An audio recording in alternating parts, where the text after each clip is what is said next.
नमस्कार दोस्तों, देश वाले में आपका स्वागत है। मैं संजय शाह और आज हम बात करेंगे ऑस्कार अवार्ड्स की, द एकेडमी अवार्ड्स। क्योंकि आज का दिन बेशक ऑस्कार अवार्ड्स का है। सबकी जुबान पर एक ही बात है, भाई कौन सी फिल्म का नॉमिनेशन हुआ था, उसमें से कौन जीता और क्यों जीता।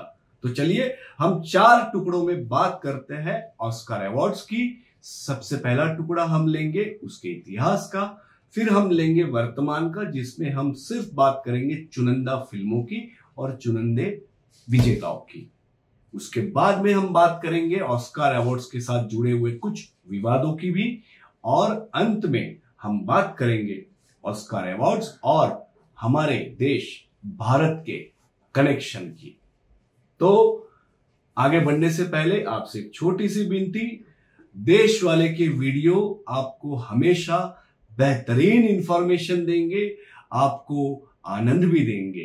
तो हमारे चैनल को लाइक भी करना, सब्सक्राइब भी करना, अपने दोस्तों परिजनों के साथ शेयर भी करना, और जब भी हमारा वीडियो पसंद आए या ना पसंद भी आए तो जरूर कमेंट करके हमें इत्तला करना, ताकि हम आपकी बेहतर सेवा के लिए और भी बेहतर वीडियो बनाने की कोशिश करें।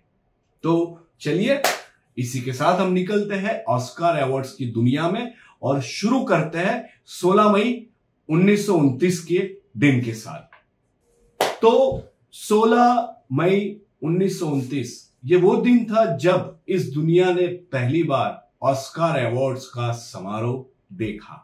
इस अवार्ड का आयोजन किया गया the academy of motion picture arts and sciences के परचम तले। उसकी पहली इवेंट हुई थी हॉलीवुड रूजवेल्ट होटल में। याद रहे 1929 का साल इस दुनिया में मंदी का साल था। विश्व ने पहली बार ग्रेट डिप्रेशन देखा था और उसी के बीच में यह मनोरंजन से भरी एक इवेंट उसी साल शुरू हुई थी। और 1929 में जिन फिल्मों को, कलाकारों को, टेक्नीशियंस को अवार्ड दिया गया था वो 1927 और 28 की फिल्मों के लिए। तब से लेकर आज तक ऑस्कार 95 साल से अनवरत लगातार आगे ही बढ़ रहा है और उसका प्रभाव बढ़ता ही जा रहा है, बढ़ता ही गया है। इतना कि दुनिया में जो और नामी अवार्ड्स है, जैसे एमीज, ग्रैमीज, टॉनीज, उन सबके ऊपर भी ऑस्कार का जबरदस्त प्रभाव है। और ऐसा ये अवार्ड सिर्फ इवेंट के तौर पर नहीं, ब्रॉडकास्ट के तौर पर भी बरसों से पूरी दुनिया का मनोरंजन कर रहा है। जिस साल उसका पहली बार आयोजन हुआ 1929 में, उसके अगले ही साल 1930 में ऑस्कार अवार्ड का प्रसारण रेडियो पर पहली बार हुआ। फिर आ गया टीवी, तो 1953 से ऑस्कार अवार्ड टीवी पर भी दिखाए जाने लगे। और बात वहां पर अटकी नहीं, जब दुनिया थोड़ी सी और आगे बढ़ी तो 1969 में ऑस्कार अवार्ड का प्रसारण पूरी दुनिया में होने लगा। तो इसमें कोई आश्चर्य की बात नहीं है कि इतने सालों से जो अवार्ड पूरी दुनिया में दिखाए जा रहे हैं उसके पीछे लोग पागल होंगे, उसके दीवाने होंगे, और उसका फैन बेस इतना बड़ा होगा जितना आज है।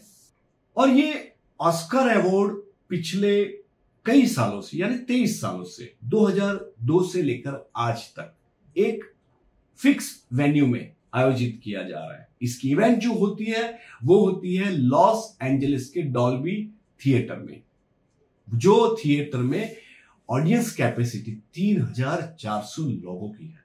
साथ ही वहां पे स्टेट ऑफ द आर्ट, एकदम अल्ट्रा मॉडर्न सारी सुविधाएं हैं। मतलब ये दुनिया का एक सबसे बेहतरीन ऑडिटोरियम है। वहां पे ऑस्कार का होना बिल्कुल करेक्ट है। ऐसी जगह पर जब ये अवार्ड का आयोजन होता है तो हम उसकी चकाचौंध देखकर पागल हो जाते हैं। तो 2002 से लेकर अभी तक ऑस्कार का घर है ये auditorium, Dolby theatre in Los Angeles. अब बात करते हैं इस दुनिया में सबसे ज्यादा ऑस्कार अवार्ड जीतने वाले कुछ देशों की।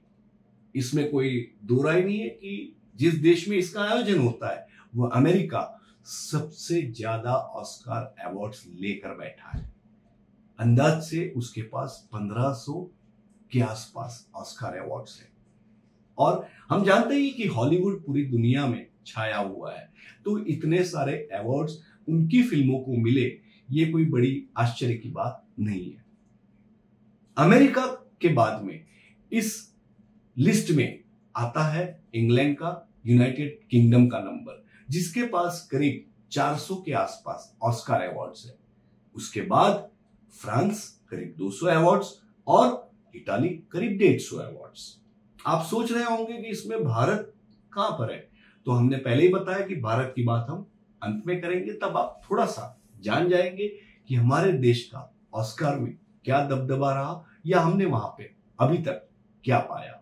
उससे पहले हम बात करते हैं 2025 के ऑस्कार अवार्ड्स की और जानते हैं इस साल क्या खास बातें हुई। तो मैंने आपको कहा कि ऑस्कार 95 साल से किया जा रहा है, वास्तव में ये उसका 97th ईयर है, यानी 3 साल में ऑस्कार को सेंचुरी हो जाएगी। जी हाँ, 3 ही साल में। और तब का आयोजन कैसा होगा, तब की इवेंट कैसी होगी, ये सोचकर अभी से मुझे रोमांच हो रहा है। तो 2025 के ऑस्कार की बात करें तो इस साल एक फिल्म ने मैदान मारा है, उसका नाम है अनोरा। वो अमेरिकन फिल्म है और उसके मेकर, उसके डायरेक्टर सीन बाकिर ने एक ऐसा रिकॉर्ड प्रस्थापित किया है जो शायद आज के पहले कोई नहीं कर पाया। उनकी फिल्म अनोरा ने 2024 के लिए दिए गए ऑस्कार अवार्ड्स में बेस्ट पिक्चर के साथ में best director, best original screen play और बेस्ट एडिटर, ये 4 अवार्ड पाए हैं और ये चारों के चारों सीन बाकर को मिले हैं। अनोरा को इसके अलावा भी अवार्ड मिला है क्योंकि कुल 6 श्रेणियों में उसका नामांकन हुआ था, उसमें से 4 अकेले बाकर ले गए। और उसी के साथ इस फिल्म में बेस्ट एक्ट्रेस के तौर पर जिसने अवार्ड जीता वो है माइकी मैडिसन, और उन्होंने पराजित किया भी तो किसको पता है? डेमी मूर को। 62 वर्षीय हम सबकी जानी मानी एक प्रतिष्ठित अभिनेत्री जिन्होंने आज तक ऑस्कार अवार्ड नहीं जीता है, लेकिन इस साल सब लोगों का ऐसा मानना था कि द सब्सटेंस फिल्म के लिए इस साल डेमी मूर को ऑस्कार अवार्ड जरूर मिलेगा, लेकिन इस साल भी ऑस्कार अवार्ड उनसे थोड़ा सा दूर रह गया। अरोमा की कहानी क्या है? उसकी कहानी एक लव स्टोरी है जिसमें एक लड़की जो स्ट्रिपर है और न्यूयॉर्क की वतनी है, उसको प्यार हो जाता है एक रशियन ओलिगार्च के साथ। ओलिगार्च यानी ऐसा आदमी जो धन से, नाम से, रिश्तों से, कॉन्टेक्ट से बहुत ज्यादा पावरफुल है। इन दोनों के बीच में चलती इस कहानी वाली फिल्म ने बहुत ही कमाल का प्रदर्शन किया है ऑस्कार में। हालांकि ये फिल्म हमारे यहाँ पे अभी तक OTT पर रिलीज नहीं हुई है, फिर भी आप उसे देख जरूर सकते हैं। उसके लिए आपको एक काम करना पड़ेगा, इस फिल्म को रेंट पर लेना पड़ेगा। जी हाँ, हम OTT पर 2 तरीके से फिल्म देख सकते हैं। एक सब्सक्रिप्शन बेस्ड, हमने जो भी प्लेटफॉर्म लिया हो उसमें अगर वो फिल्म मिलती है तो हम देख सकते हैं, और अगर सब्सक्रिप्शन बेस्ड फिल्म रिलीज नहीं हुई है तो कभी कभार, बहुत बार वो रेंटल बेसिस पर रिलीज की जाती है, यानी एक बार देखने का उसका पैसा लगता है, आप वो पैसा दे दीजिए, एक बार फिल्म देख लीजिए। अनोरा इस तरह से ऑन रेंट बेसिस पर हमारे यहां कुछ प्लेटफॉर्म्स में देखने के लिए अवेलेबल है।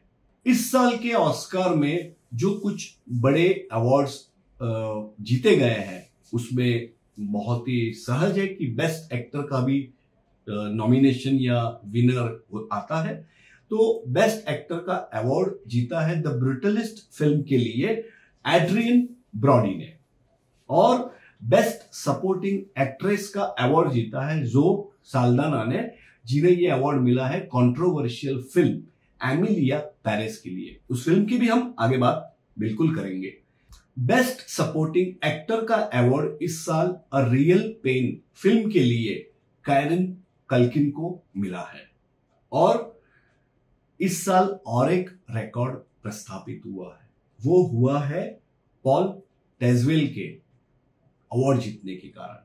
वो पहले ऐसे ब्लैक मैन बने हैं जिन्होंने बेस्ट कॉस्ट्यूम डिजाइन के लिए ऑस्कार अवार्ड जीता है और उन्हें यह अवार्ड मिला है फिल्म विकेट के लिए। इस साल के अवार्ड और भारतीय कनेक्शन, उसकी थोड़ी बात कर लेते हैं। इस साल प्रत्यक्ष या परोक्ष रूप से भारत का प्रतिनिधित्व किया 2 फिल्मों ने। उसमें से एक है 22 मिनट की शॉर्ट फिल्म अनुजा। यह फिल्म के डायरेक्टर आदम जे ग्रेव्स है और उसमें सजदा पठान, अनन्या शानवार और नागेश भोसले जैसे कलाकार हैं। यह फिल्म आप नेटफ्लिक्स पर देख सकते हैं। इस फिल्म की कहानी 9 साल की एक अनाथ बच्ची की है जो दिल्ली में रहती है और अपना गुजारा करने के लिए गारमेंट फैक्ट्री में काम करती है। फिल्म की कहानी उसके किरदार और उसी की तरह उसकी बहन तथा अन्य बच्चों के किरदार के आसपास घूमती है। बहुत ही सुंदर फिल्म है, आपको देखकर अच्छा लगेगा। और आदम जे ग्रेव्स जो इसके मेकर है, उनकी पत्नी भारतीय है, उसका नाम है सुचित्रा मात्ताई और वो इस फिल्म की प्रोड्यूसर भी थी। उसी तरह दूसरी एक फिल्म है जिसने ऑस्कार में इस साल भारतीयों का प्रतिनिधित्व किया, वो है आई एम रेडी वार्डन। ये फिल्म एक डॉक्यूमेंट्री है, अमेरिकन शॉर्ट डॉक्यूमेंट्री है, लेकिन उसकी निर्मात्री और निर्देशिका स्मृति मुंद्रा है। शायद आपने स्मृति का नाम ना सुना हो सकता है उसके पिताजी का नाम जरूर सुना हो। उसके पिताजी यानी जगमोहन मुंद्रा, जिसे लोग प्यार से जग मुंद्रा भी बुलाते थे। जग मुंद्रा जी ने अपनी लंबी करियर में 30 से ज्यादा फिल्मों का सृजन किया था और उनकी बेटी स्मृति का बैनर है मेराल्टा फिल्म्स। वो बड़ी हुई है लॉस एंजलिस और मुंबई में। स्मृति ने इसके अलावा इंडियन मैच मेकिंग नाम का जो शो हमारे यहाँ पे ओटीटी पे देखा जा सकता है, उसमें भी एग्जीक्यूटिव प्रोड्यूसर और क्रिएटर का काम किया है। ये इंडियन मैच मेकिंग भी नेटफ्लिक्स पर है। अब बात करते हैं ऑस्कर से जुड़े कुछ विवादों की, खास करके इस साल के और कुछ पुराने। इस साल कुछ ज्यादा ही विवाद ऑस्कर को घिरे हुए थे और एक विवाद का बड़ा कारण था फिल्म एमिलिया पेरिस। उसमें कार्ला सोफिया गैस्कॉन नामक अभिनेत्री है और इस फिल्म के निर्देशक जैक्स ऑडियार्ड है। उन्होंने इस फिल्म का मेकिंग अपने ही इसी नाम के एक ओपेरा लिब्रेटो यानी नाटक पर से किया। अब इस फिल्म के साथ क्या विवाद जुड़ा है वो भी जानते हैं, लेकिन उससे पहले और एक बात जानते हैं। विवादों के बावजूद इस फिल्म को इस साल ऑस्कार में 1, 2, 3 नहीं 13 नामांकन मिले थे, जो सबसे ज्यादा नामांकन पाने वाली कुछ फिल्मों के सिर्फ एक कम था। यानी उन फिल्मों को 14 नामांकन मिले थे, जबकि एमिलिया पेरिस को 13 मिले। और जिन फिल्मों ने 14 नामांकन पाए आपने शायद वो देखी है, उसमें से एक तो जरूर देखी होगी, मैं नाम नहीं बताऊंगा, आप खुद उसे ढूंढ लीजिएगा। और इस फिल्म ने भले 13 नामांकन पाए एमिलिया पेरिस ने, लेकिन वो जीत पाई केवल 2 ही अवार्ड, सिर्फ 2। उसमें से एक उसे मिला जो साल्दाना को बेस्ट सपोर्टिंग एक्ट्रेस के लिए और दूसरा मिला उसके गाने के लिए जो तैयार किया था क्लेमेंट ड्यूकॉल और कैमिल ने, और वो गाना है एल मॉल। ये 2 ही अवार्ड ये फिल्म इस साल ऑस्कर में जीत पाई। बात करते हैं कार्ला सोफिया गैस्कॉन की। ये जो फिल्म है एमिलिया पेरिस, वो स्पेनिश लैंग्वेज की फ्रेंच म्यूजिकल कॉमेडी फिल्म है। इस फिल्म में कुछ बातें ऐसी हैं जिसके कारण उसके साथ विवाद घिर गए। ये कार्ला सोफिया गैस्कॉन वो विश्व की पहली ऐसी अभिनेत्री है जो ट्रांसजेंडर है और जिसे ऑस्कर में नॉमिनेशन मिला। आज के इससे पहले ऐसा ऑस्कर के इतिहास में कभी नहीं हुआ है। अब इस फिल्म की बात करें और उसके विवाद की बात करें तो पहला विवाद तो यहीं से शुरू हो गया। दूसरा उससे बड़ा विवाद यह था कि इस फिल्म के आते ही कार्ला के कुछ पुराने सोशल मीडिया पोस्ट वापस हर तरफ सर्कुलेट होने लगे, जिसमें उन्होंने कुछ ऐसी बातें लिखी थी, प्रदर्शित की थी, जिसके कारण लोगों में क्रोध फैल गया। अब और एक मुश्किल इस फिल्म के साथ थी, वो थी उसमें दिखाए गए मैक्सिकन संस्कृति के प्रदर्शन को लेकर। दर्शकों को, खास करके मैक्सिको के लोगों को जिस तरह से उनकी संस्कृति का प्रदर्शन हुआ है वो बिल्कुल कतई पसंद नहीं आया। वहां पे लोगों ने और आलोचकों ने भी इस फिल्म की खूब जमकर पिटाई की। वो अलग बात है कि मैक्सिको छोड़कर दुनिया के कई देशों में इस फिल्म की बेहद सराहना हुई। मैक्सिको वासियों को इस फिल्म से काफी तकलीफ पहुंची है। उन्हें इस फिल्म में जिस तरह से उनकी संस्कृति को दिखाया गया है उससे तकलीफ पहुंची है। इस फिल्म के गानों में जो शब्द यूज किए उससे तकलीफ पहुंची है। इस फिल्म में उनके जीवन की रोजमर्रा की जो बातों को दिखाया गया है उसके इनकरेक्ट डिपिक्शन से भी प्रॉब्लम हुई है और स्पेनिश डायलॉग्स से भी प्रॉब्लम हुई है। और साथ ही LGBTQ+ उस समुदाय के लोगों को भी ट्रांसजेंडर को जिस तरह से फिल्म में दिखाया गया है उससे लेकर काफी आपत्ति है। फिर भी ये एक बात अलग है कि मैक्सिको छोड़कर हर जगह पे इस फिल्म ने बहुत ही प्यार पाया है और सफलता भी पाई है। इस साल ऑस्कर में विवादों से जुड़ी और एक फिल्म थी रेगन। सब जानते हैं हम कि अमेरिका पे कभी प्रेसिडेंट रोनाल्ड रेगन का भी राज हुआ करता था। वो भी अमेरिका के कभी प्रेसिडेंट बने थे और ये फिल्म रेगन उन्हीं के जीवन को प्रदर्शित करने वाली फिल्म है। इस फिल्म के साथ विवाद तब जुड़ा जब ऑस्कर में डाइवर्सिटी गाइडलाइन के विरुद्ध जाकर उसका नामांकन हुआ। पिछले ही साल ऑस्कर में नामांकन के लायक फिल्में कौन सी हो सकती है उसे लेकर एक खास नियम बनाया गया। वो नियम यानी डाइवर्सिटी, इक्विटी और इंक्लूजन गाइडलाइंस। अब रेगन में ऐसा क्या था जो इस गाइडलाइंस के बाहर जा रहा था? तो निर्देशक मैकनैमरा की इस फिल्म जिसमें रेगन का किरदार डेनिस क्वेड निभाता है उसके साथ एक दिक्कत हो गई। इस फिल्म को सामना करना पड़ा ऑस्कर के एक गाइडलाइन का। वो गाइडलाइन यानी डाइवर्सिटी, इक्विटी एंड इंक्लूजन की।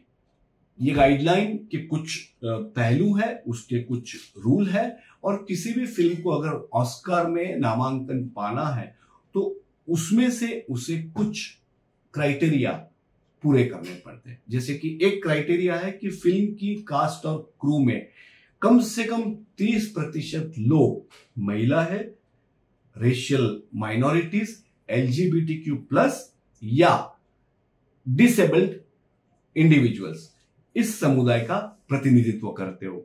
रेगन इसमें फेल हो गई क्योंकि उसके अधिकतर लोग, उसकी कास्ट के अधिकतर लोग पुरुष थे। ये उसके साथ हुई पहली प्रॉब्लम। या फिर फिल्म की स्टोरी ऐसी होनी चाहिए जो अनरिप्रेजेंटेड कम्युनिटीज को प्रतिनिधित्व दे। रेगन ये भी नहीं कर पा रही थी या कर पाई।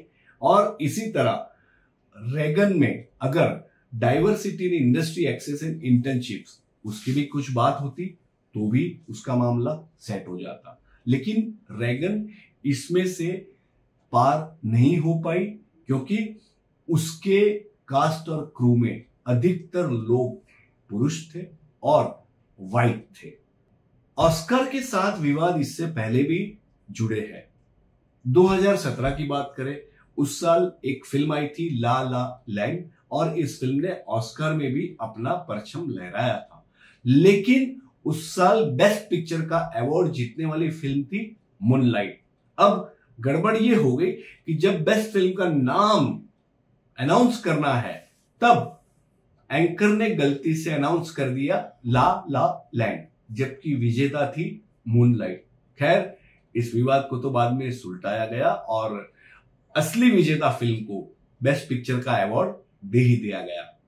उसी तरह 2022 में, आज से 3 साल पहले, और एक विवाद हुआ था जो बहुत बड़ा था और शायद पूरी दुनिया में सबको उसके बारे में पता था या पता चला था। वो था विल स्मिथ ने, इतने बड़े नामी कलाकार ने, on stage 94th academy awards की इवेंट में on stage comedian Chris Rock को एक तमाचा रसीद कर दिया था। अब विल स्मिथ ने वो तमाचा क्यों जड़ दिया था क्रिस रॉक को? तो क्योंकि रॉक ने स्मिथ की पत्नी ज्यादा पिंकेट स्मिथ के बारे में कुछ जोक क्रैक कर दिया था। इस बात से बहुत ही ज्यादा नाराज हुए विल स्मिथ, अपने आप को काबू में नहीं रख पाए और उन्होंने सबके बीच में, पूरी दुनिया के सामने जड़ दिया एक तमाचा। ये विवाद भी काफी बड़ा था और उस समय एक प्रश्न सबके सामने था कि इतनी प्रतिष्ठित इवेंट में, इतनी बड़ी इवेंट में अगर सबके सामने ऐसा हो तो ये कहाँ की अच्छी बात है। अब आखिर में बात करते हैं ऑस्कर के भारतीय कनेक्शन की। हमने आज तक ऑस्कर में क्या पाया है उसकी। दोस्तों, हमारी फिल्मों का ऑस्कर में प्रवेश पहली बार हुआ मदर इंडिया के साथ। 1957 की हमारी ये फिल्म पहली ऐसी भारतीय फिल्म थी जिसे इंटरनेशनल कैटेगरी की सर्वोत्तम फिल्म में नामांकित किया गया था। वो फिल्म वहां तक पहुंची थी, लेकिन जानते हो अंत में क्या हुआ? सिर्फ एक वोट से हमारी मदर इंडिया हार गई और उसे हराने वाली फिल्म थी नाइट ऑफ कैबिरिया। जी हाँ, और उसके बाद में हमें फिर नॉमिनेशन पाने को काफी साल लगे और 1989 में मीरा नायर की फिल्म सलाम बॉम्बे उस मुकाम तक पहुंच पाई। हालांकि अवार्ड तो वो भी नहीं जीत पाई थी। उसके बाद में फिर कुछ साल गए और लगान, आमिर खान की एक यादगार फिल्म, वो भी ऑस्कर नॉमिनेशन तक इंटरनेशनल फिल्म की कैटेगरी में पहुंच तो गई और बहुत आशा थी कि ऑस्कर में लगान भी सिक्सर मारेगी, लेकिन ऐसा नहीं हुआ था। ये था हमारे नामांकन का एक छोटा सा लिस्ट। अब हमारे विजेताओं की बात करें, ऐसा नहीं कि किसी भारतीय ने आज तक कोई ऑस्कर अवार्ड जीता ही नहीं है, ऐसा बिल्कुल नहीं है। हमारे एक महान फिल्म सर्जक सत्यजीत राय को 1992 में ऑस्कर ने ऑनररी अवार्ड से सम्मानित किया था। सत्यजीत राय की फिल्में सिर्फ भारत में ही नहीं पूरी दुनिया में मशहूर है और उनकी फिल्म मेकिंग की जो अनोखी अदा है उसके कई लोग कायल हैं, तो उन्हें ये अवार्ड दिया गया, तब अपने आप में वो एक बहुत अच्छी बात थी। उसी तरह उसके पहले 1983 में आई थी रिचर्ड एटनबरो की गांधी फिल्म। उस फिल्म में कॉस्ट्यूम डिजाइनिंग का काम किया था हमारी जानी मानी भानु अथैया जी ने। उस फिल्म के लिए कॉस्ट्यूम डिजाइनिंग का अवार्ड भानु अथैया जी को मिला था। ये था हमारे देश के किसी नागरिक ने जीता हुआ और एक या पहला ऑस्कर अवार्ड, क्योंकि सत्यजीत राय को उसके बाद में सम्मानित किया गया था। उसी तरह 2009 में 81st एकेडमी अवार्ड्स में AR रहमान, गुलजार और रसूल पकुटी, इन 3 लोगों ने मैदान मारा था ऑस्कार में, और उनकी film Slumdog millionaire. Slumdog millionaire में रहमान को बेस्ट ओरिजिनल स्कोर और गाने दोनों के लिए ऑस्कार मिला था। उसी तरह गुलजार जी को गाना लिखने के लिए अवार्ड मिला था, और रसूल पकुटी को मिला था बेस्ट साउंड डिजाइन के लिए। ये आज तक की हमारी सबसे बड़ी जीत है ऑस्कार में। किसी भारतीय ने, वो भी एक नहीं, दो नहीं, 3 ऑस्कार में अवार्ड पाए हो, वो अपने आप में एक अनूठा किस्सा है। और 2 साल पहले हम सब जानते हैं, क्योंकि ये बहुत ताजा बात है, कि हमारी फिल्म RRR भी ऑस्कार में रेस में बहुत आगे तक चली गई, लेकिन एंड में सिर्फ एक अवार्ड से मिला, और वो मिला उसके गाने नातू नातू के लिए, जो जीता MM कीरावनी और चंद्र बोस उन्होंने। और उसके बाद में अगर हम सोचे और क्या हमें मिला है, तो उसी साल हमारी एक documentary film the elephant whisperer, उसने भी बेस्ट डॉक्यूमेंट्री की कैटेगरी में भारत का परचम लहराया था। उसमें वो विजेता रही थी, और उस फिल्म को भी पूरी दुनिया ने काफी सराहा है। उस फिल्म के सृजन का काम कार्तिकी गोंसाल्विस और गुनीत मोंगा ने किया था। गुनीत मोंगा ने 2023 में द एलिफेंट विस्परर्स के लिए ऑस्कार अवार्ड जीता था। उसी के साथ इस साल जो ऑस्कार में नामांकित हुई वो अनुजा शॉर्ट फिल्म, उसमें भी गुनीत मोंगा एक प्रोड्यूसर है। और हाँ, आखिर में और एक डॉक्यूमेंट्री की बात करते हैं, उसका नाम है पीरियड एंड ऑफ सेंटेंस।